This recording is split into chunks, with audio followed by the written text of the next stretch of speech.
Hello and welcome to the behind the scenes of our DIY Ghostbusters film. If you haven't seen the film, click here and it'll take you to it. You back? You've seen it? It's all good? You enjoyed it? Right, okay. So, why did we decide to make this film?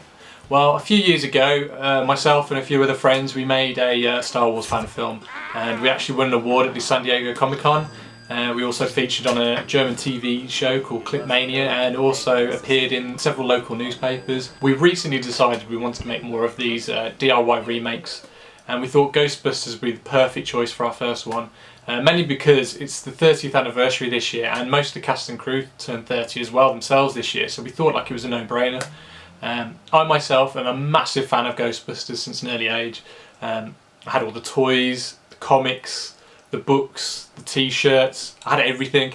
My sister even turned my bedroom into the Ghostbusters headquarters, complete with its own containment unit. Even recently I dressed up as a Ghostbuster for a fancy dress Halloween party. Right, so back to the making of the film. So the first thing I did in pre-production was I created a storyboard from start to end. This was mainly because we only had a short window to shoot the film, about a day and a half. We really need to be on the ball and get our shots done as quick as possible. This also helped me because I needed to know exactly what props, costumes, sets and models that I needed to make in order to produce the film. So speaking of props, you know, the best prop, the mother of all props in the Ghostbusters lore is the Proton Pack. There are 4 Ghostbusters, that means I need to make 4 Proton Packs. So to make the Proton Packs I started off with a cardboard base and then some Tupperware and a cake tub and some water pistols, which all came from the 99p store. And then you glue them all together and then add some extra detail like toilet rolls, toothpaste, washing up liquid tops, then washing machine cords and a garden hose. We then sprayed them all black, and once it was dry we added extra detail with silver pens, we added wires, we added caution signs and a Better Fitting Films logo, just, you know, to really make the prop pop. We didn't want to go too far on the detail because I wanted to keep them quite bright and colourful and a bit cartoony.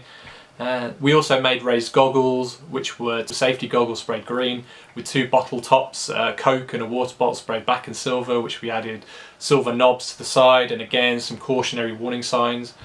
We also made the Sniff of 3000, a containment unit, a trap, and the PKE meter, which were all made out of cardboard, tubing, sponge and any old junk that we could find and glue together. The costumes themselves were made out of painting overalls, which we cut the hoods off and sprayed with a tan coloured spray paint. And then we added extra details like the name tags and the Ghostbusters logo. I wouldn't advise using these because they rip really easily, they're very delicate to put on. The zips break really easily when sprayed, and not to mention it costs a lot of money in spray paint, a lot more than I actually realised. So it'd probably been a lot cheaper just to actually buy boiler suits, but you know, hey ho. Then we finalised the costume with some skateboard pads and a belt, and voila. So when it came to casting the film, first of all I looked no further than Rob Latey, who played Peter Venkman. He's been one of my closest friends since I can remember. Back in 1992 when we were 8 years old, we remade The Terminator, where I was the Terminator and Rob was Kyle Reese. We actually bonded way back when in infant school, where we'd actually reenact Ghostbusters, and I was always Egon naturally and he was always Peter Venkman. Mark Breeze, who played Ray Stantz in the film, has been a regular in our films for over 12-15 years. He's a fantastic actor, and he also played Han Solo in our short Star Wars film. Jamie Long, who played Egon, has been in countless productions of ours as well, but he's also a massive comedy nut and a stand-up comedian himself.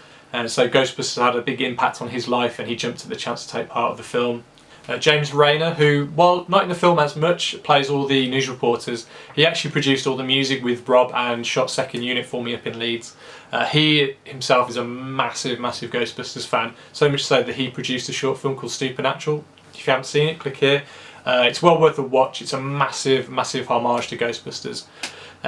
Rounding off the cast is Natalie Gardner, who played Dana Barrett, Hugh Blackwood, who plays Winston Zedmore, Dave Jarrett, who played Lewis Tully, amongst others, Brandon Kahn, who played Walter Peck, Leonora Whitehouse, my sister, who played Janine Melnitz, Sophia Price, who played the Library Ghost, and Brutus the Pug. I've never worked with a pug or a dog before, so it's the first time. Played the Terror Dog. Filming took about a day and a half. We started off in Coventry at Natalie's house. She was back up for the weekend. from London, so we had a couple of hours in which we could film all of her parts, and had to film several of her bits on green screen because she wasn't able to join us the next day. So we were able to add her in certain elements and scenes later on in post-production. The next day we shot predominantly at Sutton College, where we shot in the surrounding areas, and we had one room that we created several little sets and locations in for various parts of the film. Then we finished up the day where we went to my parents' house, shooting in their dining room, where we shot the Slimer sequence in the ballroom. Originally it was intended to be a 60-second film, much like our Empire Strikes Back and The Thing remakes. But once we started to watch back the edit, we realised we preferred it in the longer form. We were able to hit more of the story beats, and the jokes could actually play out longer. The only downside of this was we needed more special effects and more music, which quadrupled, tripled the post-production time. So the first thing I built for this film actually was Ecto-1. You know, it's up there with the Batmobile and the DeLorean as one of the coolest cars, you know, in modern cinema. So I first started off with a remote control car, which I then covered in cardboard to build up the shape of Ecto-1, covered it in masking tape, sprayed it up white, and then started to add extra detail such as the logos, the lights, the fins, all those kinds of things. But ultimately we wanted to keep it simple and homemade looking like the rest of our props. Originally we were going to utilise the remote control feature of the car because, you know, that's why I bought it. But we found that the turning circle was too large and it was too fast for our scale models. So I actually turned to stop motion, and every single shot of Ecto-1 in the film is actually done in stop motion. We actually produced several scale models for the film, including a 5-foot tall version of Dana's apartment, 2 different versions of the Ghostbusters headquarters. One was fairly larger, so the doors could open and Ecto-1 could actually drive out. Another version was a lot smaller scale, and that was for a wide shot where the rooftop explodes. We also created a miniature rooftop for the ending of the film where the Ghostbusters actually encounter Gozer. And then we also created a profile of the city for when Stay Puft makes his grand entrance. So you can't do Ghostbusters without the ghosts. One of the most memorable ghosts in the film is the library ghost. Everybody remembers when they're a kid they shit themselves as soon as that ghost screamed. So we achieved that by filming Sophia on a green screen, compositing that onto a background plate, masking around the bottom of her legs and putting a fade on it so it makes her look like a ghost floating transparently.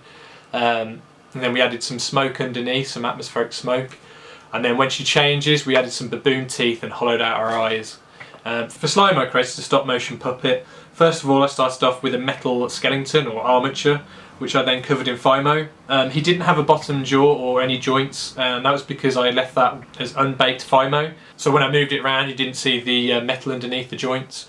It also meant that I could pose his mouth in any way I wanted, so I could have it open really long or have it up and down like he's chewing. And then for the subway ghost we used the same process, only to a lesser extent, so he wasn't as articulated because he only appears in the film for a few seconds. For the taxi driver zombie, I turned to my friend James Rayner because for his film Supernatural, if you haven't seen it, click here.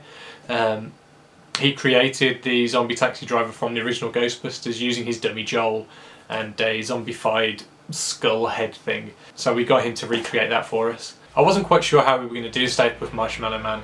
Ultimately I decided on making a crude costume, and it was basically flat plain cardboard stomach, arms and legs and a head that I actually gaffer taped onto Rob, and he moved up and down side to side, and I composited them onto various shots. I did also create several little miniature Stay Puffs for various other shots, but the costume was the one we predominantly used. I actually thought it'd be hilarious for the terror dogs if we used a pug, because they are quite little demonic little things anyway themselves. And I asked my friend Nicola if we could use a pug, and she agreed. So we went round to her house, green screened it, and most of the shots you'll probably notice is looking up, because we actually had to tease it to look forward or look round by hovering treats in front of its face. We did try to get it to run, but ultimately that didn't work. So I created a 2D pencil drawing of a pug running, and added the ears waggling, and then got a picture of a pug and then photo manipped that onto each different frame, and then composited those final images on top of the video of Dave running away from the pug, and that's how that shot was achieved. For the proton streams I actually animated those a frame at a time, using first an orange layer, then a cream layer, then a blue layer, then a white layer. Literally put them all together, messed around with the blur, added some lens flare and some sparks, and voila, Bob's your uncle, you have your proton stream. I also did the lightning in a very similar technique. I just had to animate it to follow certain people as it struck them, and also the same with the bones, which are exposed when the lightning hits them. Well, I've babbled on for long enough, but I hope you found it interesting. If there's anything I didn't answer, please let us know in the comments below. Don't forget to subscribe to us, like our videos, and follow us on social media. We hope to see you very soon with our next DIY remake, but until then, this is Oliver Jones saying, see you then.